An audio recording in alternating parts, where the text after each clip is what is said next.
warahmatullahi wabarakatuh. Bismillahirrahmanirrahim.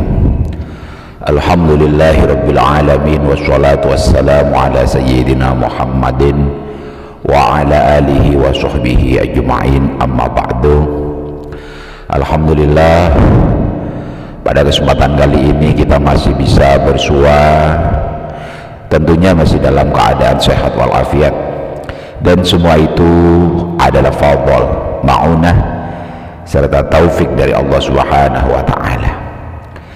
Shalawat salam kita sampaikan kepada Nabi panutan kita, yakni Nabi besar Muhammad sallallahu alaihi wasallam beserta para keluarga dan para sahabatnya.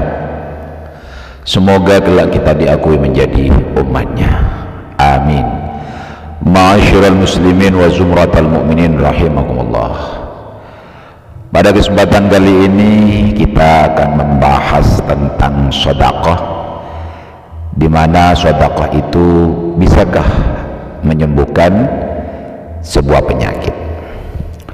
Sedekah itu adalah tindakan mulia dalam Islam yang dianjurkan untuk dilakukan, karena dalam sedekah terdapat banyak manfaat yang bisa didapat, baik secara spiritual maupun secara sosial. Kegiatan tersebut dilakukan dengan cara sukarela memberikan sebagian harta atau sumber daya pribadi kita kepada yang membutuhkan, tanpa mengharapkan imbalan atau pengembalian.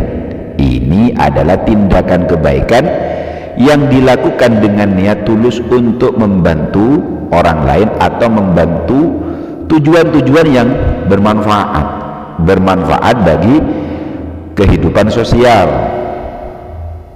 Sedekah tidak hanya mencakup pemberian uang saja, tetapi juga dapat berupa pemberian makanan, pakaian, bantuan dalam bentuk waktu dan usaha, serta dukungan moral dan emosional. Bahkan dalam sebuah hadisnya Rasulullah menyampaikan senyum itu juga termasuk dalam kategori sedekah. Tujuannya apa? Untuk membantu mereka yang kurang beruntung, meringankan beban mereka dan memberikan manfaat bagi masyarakat secara keseluruhan. Sebagaimana yang pernah disampaikan oleh Ustaz Abdul Somad, sedekah itu dapat menjadi obat bagi orang yang sedang sakit. Hal ini tercantum dalam sebuah hadis dari Abdullah bin Mas'ud dan Ubadah bin Somit. Hadis ini dinilai hasan oleh Syekh Albani dalam Sahih Al-Jami' dan Sahih At-Targhib. Nabi Muhammad bersabda, "Wada'u mardakum bis sedekah." Obatilah orang-orang sakit dengan memberikan sedekah, dengan bersedekah. Ibnul Qayyim dalam Jami'ul Fiqh pernah menjelaskan hadis ini. Beliau berkata, fa inna lis-sadaqati ta'siran ajiban fi daf'i anwa'il bala'i walau kanat min fajirin aw min zalimin bal min kafirin, fa inna Allah ta'ala yadfa'u biha anhu anwa'an minal bala'i wa hadha amrun ma'lumun indan nasi khassatuhum wa amathum wa ahlul ardi kulluhum makrunun bihi li'annahum jarabuhu. Sedekah mempunyai khasiat yang kuat dalam menolak berbagai macam bala, salah satunya penyakit.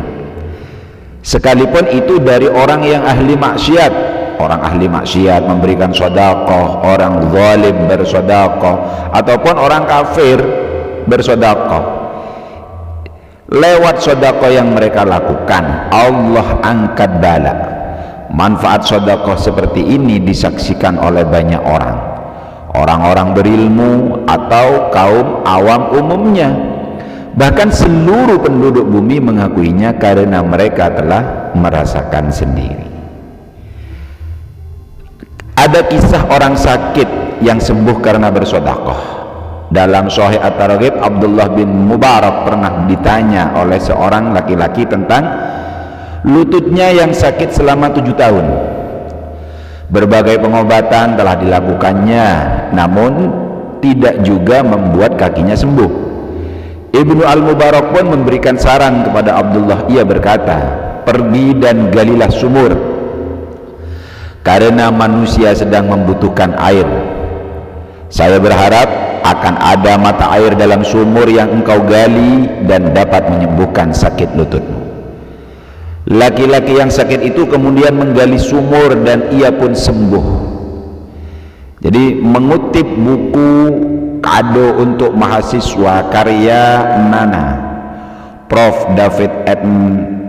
Celang pernah melakukan sebuah penelitian tentang sedekah. Ia mengatakan bahwa melakukan sesuatu yang positif untuk orang lain seperti sedekah itu dapat meningkatkan sistem kekebalan tubuh. Hal itu menyebabkan tubuh semakin kuat dalam menghadapi penyakit. Maka dari itu, Profesor David menyarankan manusia untuk memperbanyak sedekah untuk menyehatkan diri kita. Ini seorang Profesor David, namanya saja David, bukan Islam berarti. Jadi mari kita lakukan, kita kerjakan pekerjaan sedekah ini dengan secara ikhlas. Pertama, jangan mempunyai tujuan karena ini karena itu. Terlepas nanti oleh Allah diberikan hal yang lain, maka itu adalah fadl dari Allah Subhanahu wa taala.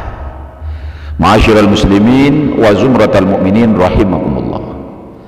Mudah-mudahan ini bermanfaat untuk kita semuanya. Wabillahi taufiq wal hidayah wal inayah. Assalamualaikum warahmatullahi wabarakatuh.